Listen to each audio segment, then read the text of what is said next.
اس سے پہلے پاکستان کی تاریخ کے 76 سالوں کو جمع کریں اگر تو ساری کالک ایک طرف اور 1 سال کی کالک ایک طرف. دوسرا ہوتا ہے کہ ملک کیا ہے. معیشت اور لوگوں کے ریلیف کے حوالے سے بھی ایک ڈارک سال تھا. جو تیسری اور سب سے بڑی بات ہے وہ یہ ہے کہ پاکستان نہیں ساری دنیا کے اندر جوڈیشری انڈیپینڈنٹ ہوتی ہے. اب جو ججز ہیں ان کے حوالے سے ایک بڑی خطرناک صورتحال پیدا ہو گئی ہے، اس لیے کہ حکومت یہ سمجھتی ہے اور کہتی ہے وہ اندرون خانہ، اور ان کے جو وکلا ہیں دوسری طرف کے بھی وہ بھی ملتے رہتے ہیں اس طرف کے وکیلوں سے بھی، اور وہ اس بات پہ پریشان ہیں وہ سارے کے سارے وکیل جو ہیں کہ اب یہ ایک ہم خیال عدلیہ، یعنی ہم خیال کوئی یونین تو ہو سکتی ہے سی ڈی اے کے اندر یا ایل ڈی اے کے اندر، لیکن جوڈیشری میں ہم خیالی کا کوئی تصور نہیں ہے. تو میرا نام فلاں نہیں ہے تو مجھے بگا سنگھ یاد آ جاتا ہے پھر. جی کریں گے. یہ میرے خیال میں کسی وقت سرپاس کرتے ہوئے نیپال میں گھس جائیں گے دوڑ کے، اور کوئی طریقہ ان کے پاس نہیں ہے. آپ اس کی اکانومی دیکھیں کہاں ہے، آپ اس کی پروڈکشن دیکھیں کہاں ہے، آپ اس کی آئی ٹی دیکھیں کہاں ہے. یا تو سارا زور سارے ادارے مل کے اس بات پہ لگا رہے ہیں کہ کوئی بچہ ٹویٹ نہ کر جائے. اور آخری بات، لوگوں کی امید ہوتی ہے ملک کے ساتھ. یہ بہت بڑی بات ہے اور بنیادی بات ہے. کسی ملک کے آپ سارے ڈینامینیٹرز بھی اگر ٹھیک ہیں اور امید نہیں ہے تو یہاں کس طرح سے امید ہو سکتی ہے؟ یہاں پہ زیلنسکی 2 بیٹھا ہوا ہے، بلکہ اس کو زیلنسکی 1 کہنا چاہیے، جس کو پتہ ہی نہیں ہے کہ میں نے کیا کرنا ہے، میں نے کیا کہنا ہے، میں کہاں بیٹھا ہوا ہوں اور میں نے کیا گفتگو کرنی ہے.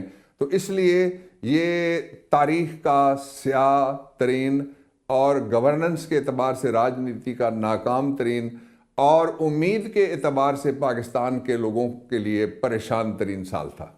بٹ ڈاکٹر صاحب، آپ کے خیال میں یہ ایسے ہی چلے گا اب آگے، یا آپ کو نظر آ رہا ہے چاہے وہ جو بھی نکات آپ نے ذکر کیے 26ویں آئینی ترمیم ہو، چاہے پیکا قانون ہو، اور جس طرح سے قانون سازی کی گئی ہے، اس کا ریورسل بھی ممکن ہے یا نظر آ رہا ہے آپ کو؟ میں سب سے پہلا یہ مطالبہ کروں گا اندر بیٹھ کے، اور سب سے پہلا یہ ایجنڈا اس کے اوپر ہم انشاءاللہ العزیز چلیں گے کہ جو کالے قوانین بنائے گئے ہیں ان کالے قوانین کو فوری طور پہ ختم کیا گیا. وہ ترمیم جو ایک فرضی طریقے سے لائی گئی ہے کانسٹیٹیوشن کے اندر، اس کو انڈیو کیا جائے. اس کا سبب یہ ہے کہ ایک کہتے ہیں کہ ڈاکٹرائن آف لیجیٹیمیٹ ایکسپیکٹنسی ہوتی ہے. مثلاً آپ کسی جگہ بیٹھی ہیں یا میں کسی جگہ بیٹھا ہوں، تو پھر اس کے بعد جو ہم سے نیچے آنے والے ہیں ہمیں پتہ ہے کہ ہمارے بعد ان کی باری آئے گی. میں supreme court of Pakistan high courts کی مثال دے رہا ہوں. اب ہائرنگ فائرنگ جو ہے وہ سیاسی لوگوں کے ہاتھ میں چلی گئی ہے سپریم کورٹ اور ہائی کورٹس کے اندر. تو لوگ ایکسپیکٹنسی ان کی کدھر جائے گی؟ وہ تو ظاہر ہے پھر سیاسی سفارشیں بھی ڈھونڈتے ہیں نا لوگ، ایسا اگر ماحول بنا دیا جائے. یہ بڑا ہی خطرناک کام ہوا ہے اور اس کو انڈو کیا جائے گا. اور جتنے بھی میڈیا کے لوگوں کے ساتھ جو اس میں 3 حصے ہیں اس کے، ایک تو اونر کے لیے بھی بڑی سختیاں ہیں، دوسرا جو اینکرز ہیں ان کے لیے بھی بڑی سختیاں کیا ایک بربادی کی داستان لکھی جا رہی ہے باقی جو آزادی صحافت ہے اس کے لیے. اور پھر جو ورکرز اس وقت میرے سامنے بیٹھے ہوئے ہیں یا رپورٹنگ کرتے ہیں، گلی گلی گھومتے ہیں، اور یا ویلاگرز بلاگرز ہیں جو یوتھ ہے. اب تو آلٹرنیٹ میڈیا آ گیا، جو میجورٹی میڈیا تو وہ ہے جو لوگ دیکھتے ہیں.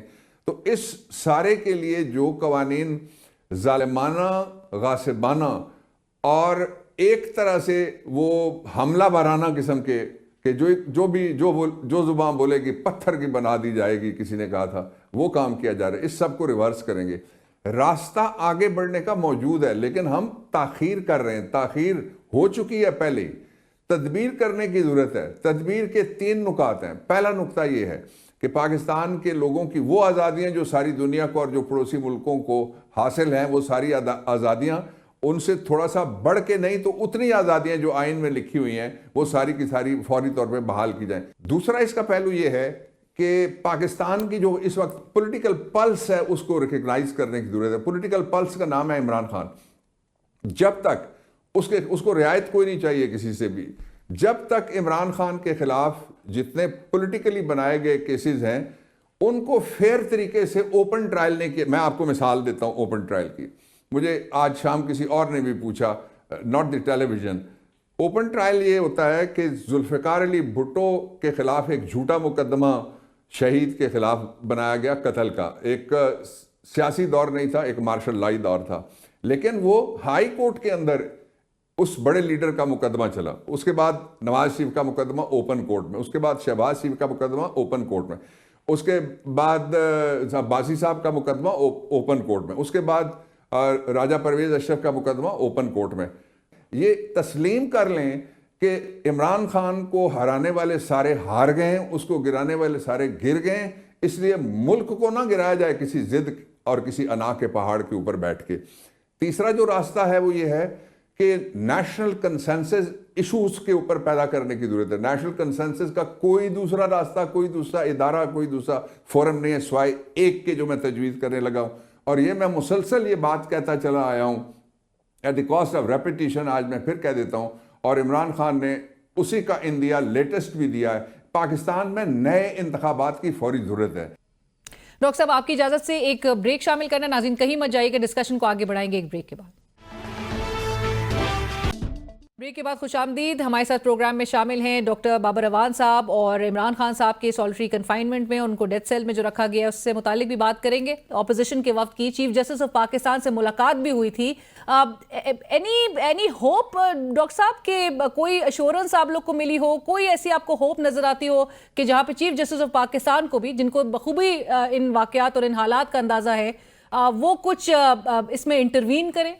ملاقات اس اعتبار سے ایک اچھی اوپننگ تھی کہ پہلے بھی میں as a law minister I know this for sure کہ پاکستان میں 77 سال میں جو بھی چیف جسٹس جو بھی زمانہ ہو وہ چیف ایگزیکٹو سے ملتے رہے, لیکن انہوں نے پہلی دفعہ اپوزیشن کو بلا کے جو ان کا ایجنڈا آف چینج ہے جس کو جوڈیشل ریفارمز کہہ رہے تھے چیف جسٹس صاحب, اس کے حوالے سے ہمارا انہوں نے مدعا جو ہے وہ سننا پسند کیا اپوزیشن کا بھی. ایک یہ ہو گیا.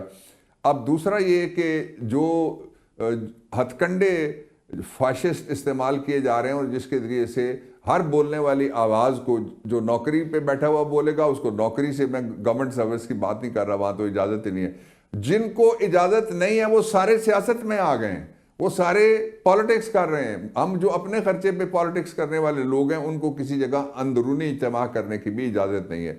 اچھا, اس کا نتیجہ ایک نکلا ہے, بڑا خطرناک قسم کا نتیجہ. دنیا ساری کے لوگ پاکستان کے اندر موجود ہیں, دنیا ساری کی ایمبیسیز پاکستان کے اندر موجود ہیں, ڈپلومیٹک مشن موجود ہیں, یہاں سے اتنے بڑے تھدے بنا کے وہ ڈوسیئرز کے بھیج رہے ہیں کہ پاکستان میں جو بلوچستان کے اندر کس طرح سے اغوا کاری ایک دن کا معمول بن گیا اور ریاستی اغوا کاری ہوتی ہے ساری جگہ سے. اب تو یہ ہم سنتے تھے, پرانی بات ہے, اب تو لاہور میں بھی ہوتی ہے, اسلام آباد میں بھی, کہاں نہیں ہوتی. یہ ساری صورتحال ہے. اس کا نتیجہ یہ نکلا ہے کہ پاکستان کو ادارہ جاتی نقصان پہنچنا شروع ہو گیا ہے. لوگوں نے انگلیاں اٹھانا شروع کر دی. ہم کتنا لوگوں کو پہ پابندی لگائیں گے؟ اگر میں اور آپ ہماری گفتگو کے ذریعے سے سچ لوگوں کو نہیں ملے گا تو وہ پھر جائیں گے سوشل میڈیا کے اوپر جہاں سچ موجود ہے, اس کو تو نہیں روکا جا سکتا. بالکل. اچھا, ایک یہ ہو گیا. دوسرا جو ہے وہ یہ ہے کہ کیا ہم امید چھوڑ دیں؟ امید کا دامن یہ چھوڑنا میرے خیال میں مناسب نہیں ہے, اس لیے کہ ملک ہمارا ہے. لوگ آتے ہیں سرکاری ملازم, ہم بڑے تگڑے ہم نے دیکھے, وہ دو یوں کر کے والا وہ بھی چلا گیا. تو اس سارے صورتحال میں دنیا نے پاکستان کو ایک جمہوری اعتبار سے مشکوک ملک اور معاشی اعتبار سے مفلوق الحال ملک اور جو مستقبل کے حوالے سے وہ مایوس کن ایک سوسائٹی قرار دے رکھا ہے.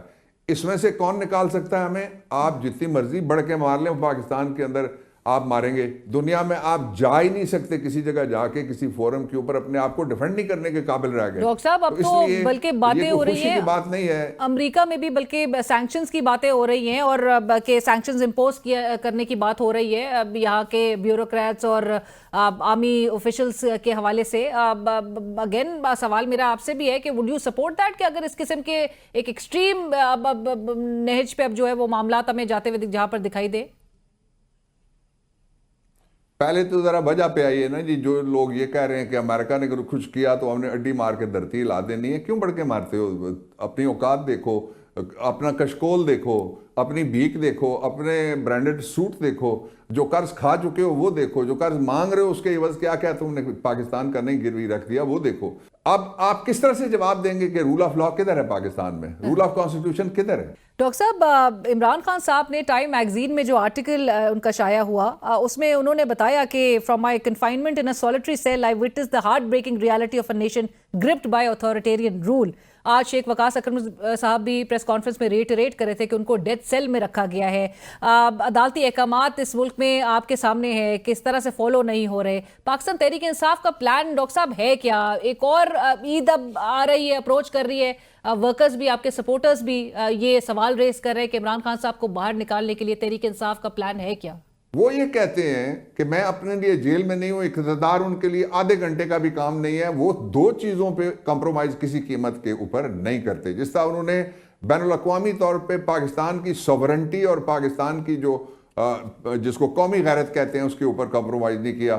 نہ انڈیا کے جہاز کے حملے کے وقت انہوں نے کیا، اور نہ ہی اقوام متحدہ میں جا کے انہوں نے کیا، نہ ہی وائٹ ہاؤس میں جا کے انہوں نے کیا. یہ تو لیٹے ہوتے ہیں نا، سجدے کرتے کرتے جاتے ہیں اور رکوع کی حالت میں کھڑے ہوتے ہیں، ان کے آگے چٹیں رکھی ہوتی ہیں، پانی پی رہے ہوتے ہیں، پتہ نہیں کیا کیا گولیاں کھا رہے ہوتے ہیں. یہ جو تھا ان کا سمپل ایشو ہے. ایک یہ کہ ملک میں رول آف لا ہو اور اس کے دو حصے ہیں. عام آدمی کو انصاف ملے، اس سے رحمانہ سلوک ریاست کرے، مظالمانہ اور وحشیانہ سلوک نہ کرے. جو ہو رہا ہے خواتین کے ساتھ، بچیوں کے ساتھ، سب کے ساتھ ہوا ہے اور ہو رہا ہے، جاری ہے. دوسرا وہ یہ کہتے ہیں کہ پاکستان میں رول آف لا کا مطلب یہ ہے کہ کانسٹیٹیوشن کے نیچے سارے ادارے ہیں. جو پاکستان تحریک انصاف ہے اس سے لمبی تحریک اس ملک کی تاریخ میں کیا انڈیا میں بھی کسی نے، یعنی یہ تاج برطانیہ کے خلاف اس طرح کی لمبی تحریک چلی تھی، لیکن اس طرح کے مظالم وہاں بھی نہیں ہوئے تھے سوائے جلیاں والا باغ کے، جہاں پہ لوگوں کے اوپر گن چلائی گئی تھی. Please allow me to ask you doctor صاحب، اب آپ لوگ پروٹیسٹ کریں گے کیونکہ عمران خان صاحب ایک کال دے رکھے ہیں، انہوں نے عید کے بعد وہ احتجاج کے لیے انہوں نے کال دے رکھی ہے، ایک نیشن وائڈ پروٹیسٹ کے وہ بات کر رہے ہیں. آپ کے جو اپوزیشن کی دیگر جماعتیں ہیں وہ پرہیپس سیم پیج پہ نہیں نظر آتی، ان کے لیے ایک لاسٹ ریزورٹ ہوگا پروٹیسٹ کرنا. مولانا صاحب کی اگر بات کی جائے ان کی جماعت کی، تو وہ ابھی تک وہ نیشنل کانفرنس کا ڈکلیریشن کو سائن نہیں کر چکے ہیں. سو مشکلات ہے، لیکن کیا پاکستان تحریک انصاف ایسے میں اگر دیگر اپوزیشن جماعتیں سپورٹ نہیں کر رہی ہوں، کیا سولو فلائٹ لے گی یا پھر اپنے موقف میں کوئی تبدیلی دیکھنے میں آئے گی آپ کے؟ دیکھیے یہ دو باتیں علیحدہ علیحدہ ہیں. ایک تو ہر پولیٹیکل پارٹی کا اپنا ایجنڈا ہے، وہ ہمارے ساتھ کتنا چل سکتی ہے. جو 1 قدم چلے اس کا شکریہ، جو 100 قدم چلے اس کا شکریہ، جو احتجاج تک پہنچے اس کا بھی شکریہ.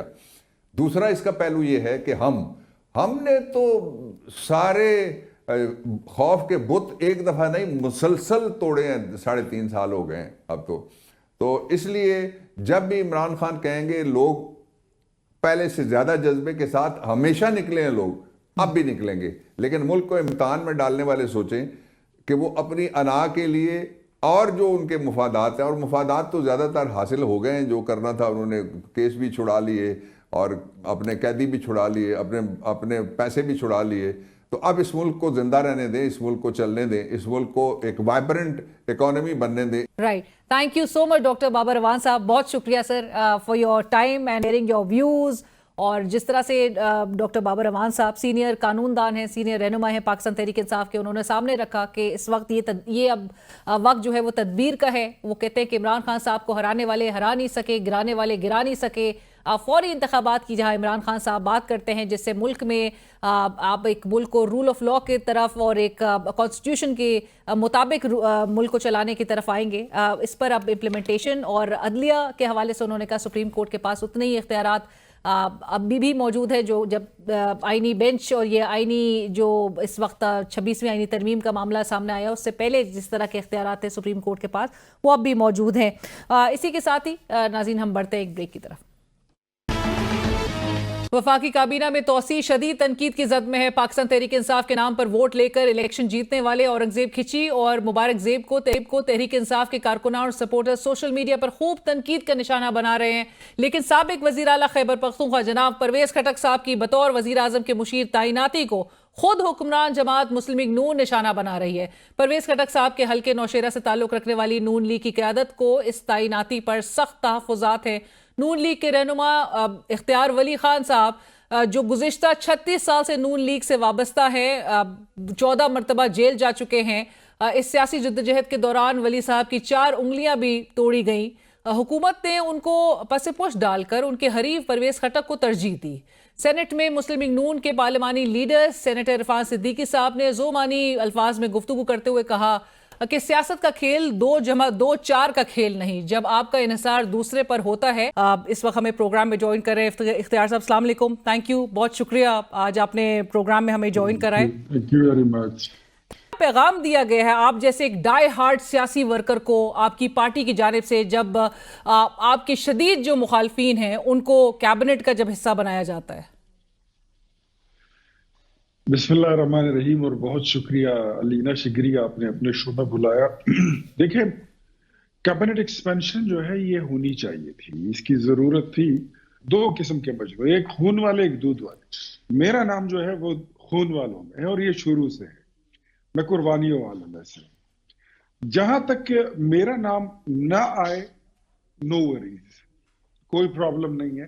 میں پہلا بھی وزیر نہیں بنا, میں پارٹی کے سینٹرل ورکنگ کمیٹی کا ممبر ہوں, میں اپنے صوبے میں ایڈیشنل سیکرٹری جنرل ہوں, اسپوکس پرسن کی جو ٹیم ہے میں اس کا ایک ادنا ممبر ہوں. میرے لیے یہ بہت ہے. سیاست میرا شوق ہے, یہ میرا پیشہ نہیں ہے, یہ میری مجبوری نہیں ہے, اپنے شوق سے کرتا ہوں. پاکستان سے محبت ہے, جمہوریت سے, سول سپریمیسی سے. تو اگر مجھے نہ بناتے تو کوئی پرابلم. لیکن ایک ایسا شخص جس کے گلے میں BRT کا توک ہو, جس کے گلے میں بلین ٹری کے آدھے درخت, ہم ان کو کہتے تھے کہ ہمیں دکھا دو ہم مان جائیں, وہ نہ دکھا سکے. جو معلم جبری کے اراضی سکینڈل کا جو اربوں روپے کا سکیم ہے, اس کا وہ مرکزی کردار ہو. پھر اس کے علاوہ اور اس کے کوئی اس طرح درجنوں وارداتیں ہیں. مطلب ایک ڈیم بنانا جو اس نے 5-6 ارب روپے, 10 ارب روپے کا ایک ڈیم بنا ہے اور اس میں ایک بوند پانی نہیں ہے. پر اختیار صاحب, پھر آپ کہنا چاہ رہے ہیں کہ پرویز خٹک صاحب ایک کرپٹ آدمی ہیں؟ میں اگر آپ مجھے کہنے دیں میں بتا رہا ہوں آپ کو. وہ ڈیم جو انہوں نے بنائے ہیں اس میں ایک بوند پانی نہیں ہے.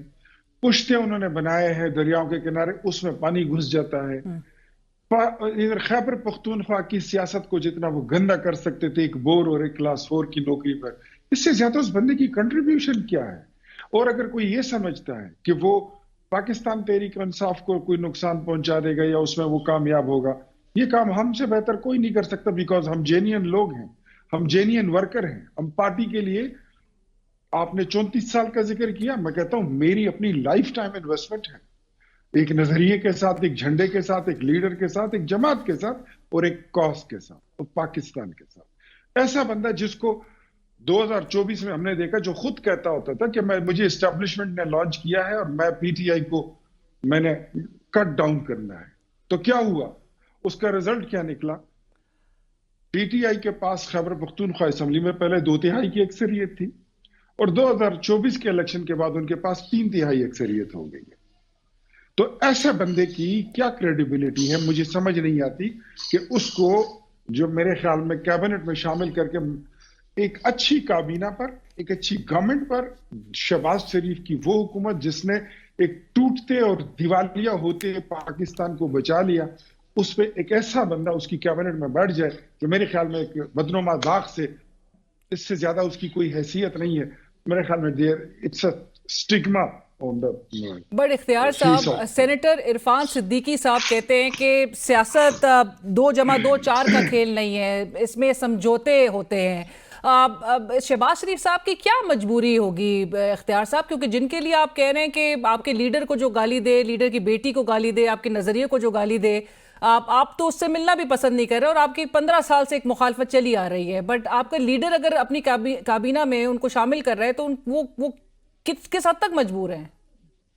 دیکھیں, یہ تو میں ان سے مل کر ہی, جب میری ملاقات ہوگی تو میں ضرور سامنے رکھوں گا اور سوال میں اٹھاؤں گا کہ ایسی کیا مجبوری تھی کہ ایسے شخص کو شامل کیا. جہاں تک آپ نے بات کی کہ بالکل پرویز خٹک نے ہمارے لیڈر کو, ہماری قیادت کو, ان کے گھر والوں کو, ان کے بچوں کو بھی نہیں بخشا, اور انہی باتوں کی وجہ سے اور ان کی کرپشن کی وجہ سے اور ان کی بد کرداری کی وجہ سے جو ان کے معاملات ہیں سیاسی, معاشی وغیرہ وغیرہ وغیرہ, اس کی وجہ سے میں گزشتہ تقریباً 15-16 سال سے میں ان کے ساتھ ہاتھ ملانا بھی اپنی توہین سمجھتا ہوں. اور میرا میں نہ ان کی کسی میت شادی پہ جاتا ہوں اور نہ ہی کبھی میں نے ان کو، بلکہ میں ان کو کہتا ہوں کہ ہمارے گھر میت ہوئی آپ نہ ہی آئے تو آپ کی مہربانی. اور سینیٹر عرفان صدیقی صاحب جن کا میں نے ابھی ذکر کیا وہ کہہ رہے ہیں سمجھوتے ہو رہے ہیں. آپ کو لگ رہا ہے کہ موجودہ حکومت جو ہے وہ سمجھوتے پر ہی اس وقت چل رہی ہے؟ کیونکہ آپ اکیلے نہیں ہیں جن کو نظر انداز کیا جا رہا ہے. خیبر پختونخوا کے لیول پہ آپ شاید اکیلے ضرور ہے، لیکن خرم دستگیر صاحب ہو، خواجہ سعد رفیق صاحب ہو، جاوید لطیف صاحب ہو، ایک لسٹ طویل ہے اور سب یہی بات کہہ رہے ہیں کہ یہ فیصلے جو ہے وہ کہیں اور ہو رہے ہیں. بات کی میری قیادت کی تو دیکھیں نواز شریف ہمارے لیڈر ہیں، شہباز شریف صاحب ہمارے کیپٹن ہیں، وہ فیلڈ میں ہیں اور نواز شریف صاحب کی ہدایات کے مطابق ہی سب کچھ ہو رہا ہے. جہاں تک آپ نے کیبنٹ میں انڈکشن کی بات کی ہے تو میں نے عرض کیا کہ جب تک میں اپنے لیڈر سے مل نہ لوں مجھے بھی کوئی جلدی نہیں. اور آپ نے اختیار صاحب یہ بھی ذکر کیا تھا کہ آپ کو کال آئی تھی، آپ کو انویٹیشن کی اور اس کے بعد پھر آپ کو منع کر دیا گیا تھا. جی بالکل، مجھے پی ایم پروٹوکول کی کال آئی تھی، مجھے 3 دن پہلے کال آئی تھی 28 سے 28 کی جو جس دن یہ حلف تھا جی. تو پھر اس سے پھر 1 دن پہلے پھر کال آ گئی کہ the meeting has been cancelled. میں کہا فائن ٹھیک ہے. سر کیا جذبات ہیں، کیا رد عمل ہے وہاں کے لوگوں کا؟ have they reacted very strongly؟